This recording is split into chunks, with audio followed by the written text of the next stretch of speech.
Viewers and clients alike sometimes ask me, Andrew, what are your favorite airlines for traveling around the world? Today, I'm going to tell you.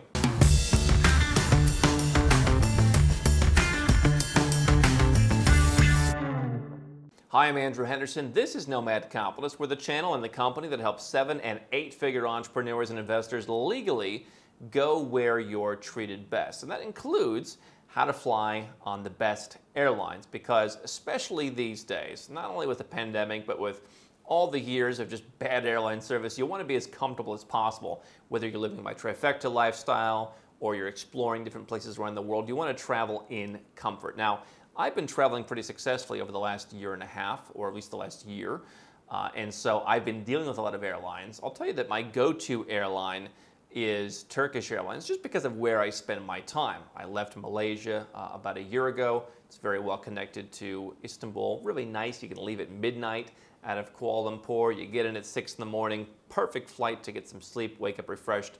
And then Turkish connects very easily to all my different hubs within Europe. It also connects now to Mexico. It's my hub in Bogota. So Turkish has been kind of my standby. But I'm going to talk about all the airlines that I've flown with over the years.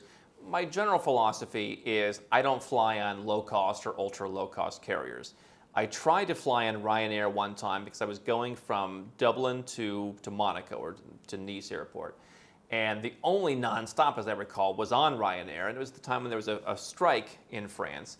And you think you're getting such a great deal with these cheapy airlines. And, well, they get pushed to the back of the line. The moment there's a strike, I ended up getting a flight on Lufthansa with a connection, and it went perfectly. So much for the strike affecting all air travel, Ryanair. I learned from that. I don't take Ryanair. I don't take Wizz Air. I don't take Fly Dubai. Any of them. Out. I don't do it. Even JetBlue in the U.S., by the way. I had a flight when I was going to renounce. I had a flight with JetBlue. I was in Cancun, flew up to New York, and then had to change to Turkish. But there was a code share, and they're like, you got to pay us like $200 for your bag because we're not Turkish Airlines. You call them and complain.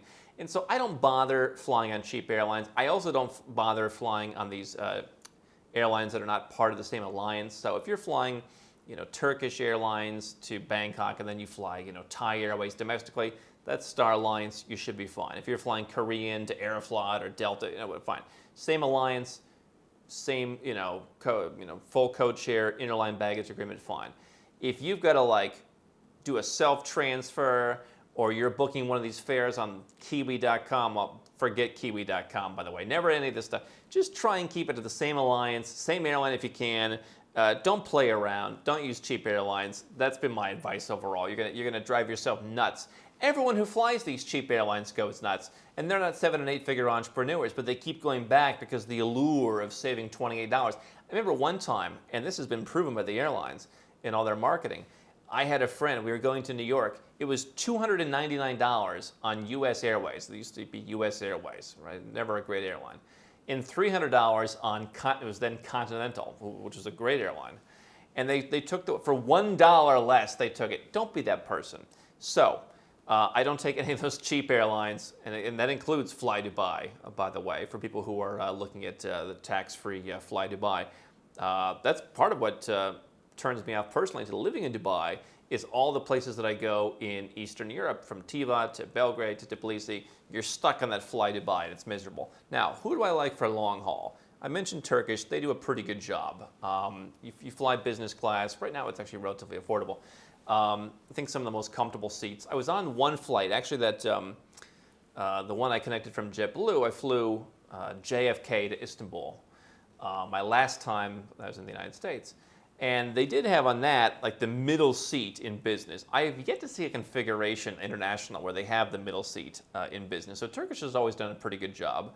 I don't know that they claim to have the world's most amazing service, but the service is pretty good. Singaporean, of course, is always excellent. It's a part of the world I haven't been in the last year, but if you can fly Singaporean, you're going to pay a premium for that, but it is going to be excellent, be punctual. Qatar, I've actually had a great experience on. I always enjoy when you're flying from somewhere in Europe. They do a good job if you're flying internationally. From Tbilisi, I've flown from Yerevan, I think Belgrade. You can fly and you go through Qatar.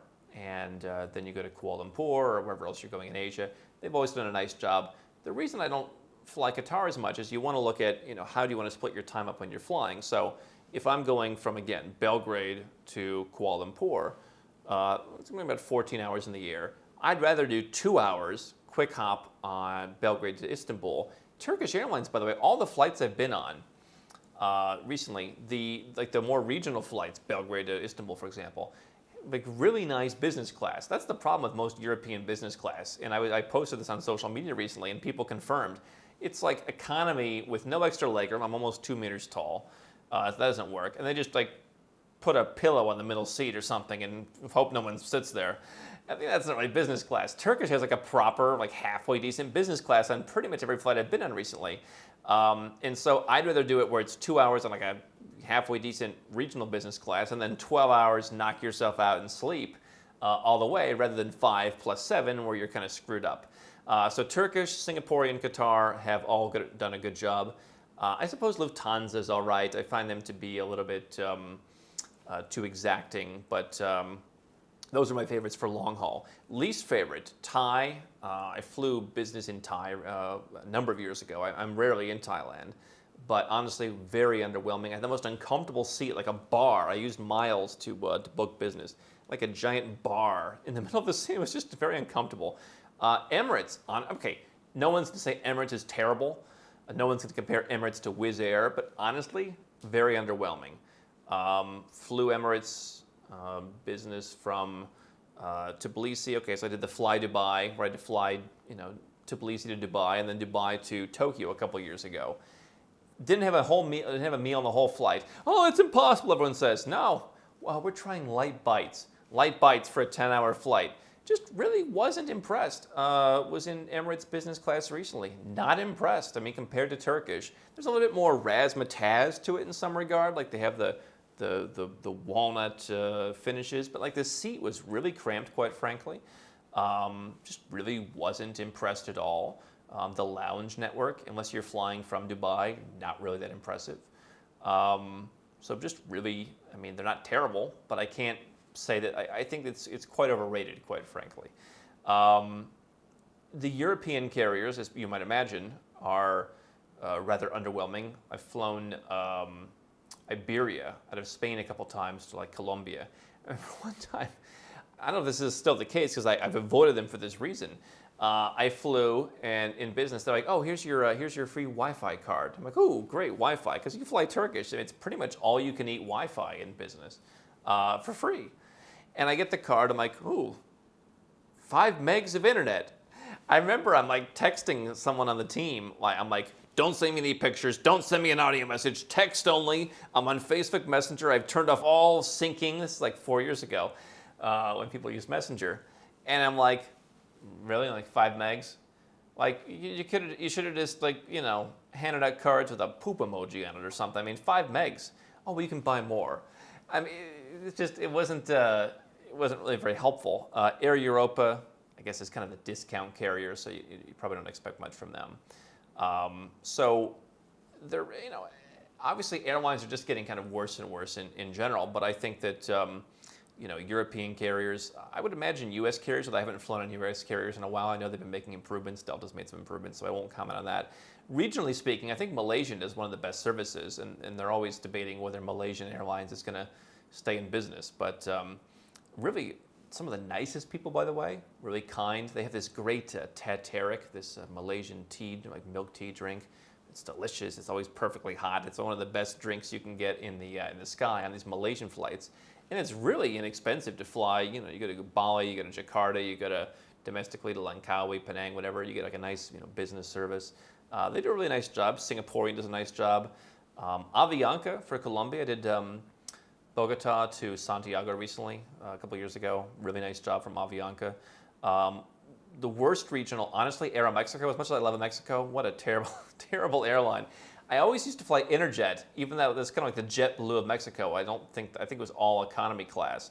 But Interjet did a great job for domestic travel around Mexico, and then went out of business. And now you're left with, was it Volaris, which is utterly rubbish, and Aeroméxico, which I've never been on. Well, I've been on one Aeroméxico flight on a Dreamliner from Cancun to Mexico City. Great job, great business class, affordable. It was great. Almost every other business flight I've been on, whether I just paid for it outright or whether they have these upgrade deals where you pay like $32 extra and you hope you win, it's not worth the $32. I was denied access to the Aeroméxico lounge once, saying, "Oh, this is an upgrade business ticket. Sorry, we don't accept only like full J fare." Like, well, what's the point? And like other than that one Dreamliner, I've never been on an Aeroméxico flight that like wasn't like like an Embraer from like the 70s with like leather that was falling apart. Even I did Merida to Miami nonstop once, but 4 years ago, and just very unimpressive, like kind of dingy, just not impressed. So they're probably one of the worst regional services. Avianca actually does a much better job, and I flew Avianca from Bogota to Mexico City earlier this year. It was incredible. So Turkish, Singaporean, Qatar, Lufthansa. I suppose you could throw in Swiss, by the way, also more for regional or for international if you're going from Switzerland. I very rarely do. And again, within Europe, it's kind of frustrating. The wild card that I can't say I found the service to be good, and if you're looking for kind of a global frequent flyer program, it doesn't work as well as it used to, is Aegean, the Greek airline. If you ever go to Greece and you can get a couple flights on Aegean, they have a relatively nice frequent flyer program for the Star Alliance. And I kind of like the airline, so if you go to Greece and get their golden visa, for example, you could just get a couple flights per year. You've got a pretty easy track towards getting lounge access, which if you buy business class, you just get it. Unless you're on Aeroméxico and you happen to upgrade or dare not buy the most expensive business class. So those are the ones that I like. Turkish is my most common go-to, just for all the reasons I mentioned of simplicity. It kind of, takes you everywhere you want to go, which is part of the reason why, by the way, why I think the Turkish citizenship program or just having a place in Istanbul, not the worst thing to do. You're flying, you want to fly from Bogota to Kuala Lumpur, get a property, get a residence, get a citizenship if you want. You have an easy access to get in no matter what happens. You're connected on an airline that takes you everywhere. I think it's an interesting thing to have. But those are the airlines that I like. I'm sure a lot of you have flown. I want to hear your experiences in the comments below. Which airlines do you like? Which airlines do you hate? Don't stop now. We've got well over 1,000 more videos here on YouTube for you to watch and learn how to go where you're treated best. And if you want to work with Nomad Capitalists personally, go to nomadcapitalist.com/apply, learn about our unique, tried and true process, garnered over years of experience, and learn how you can become our client.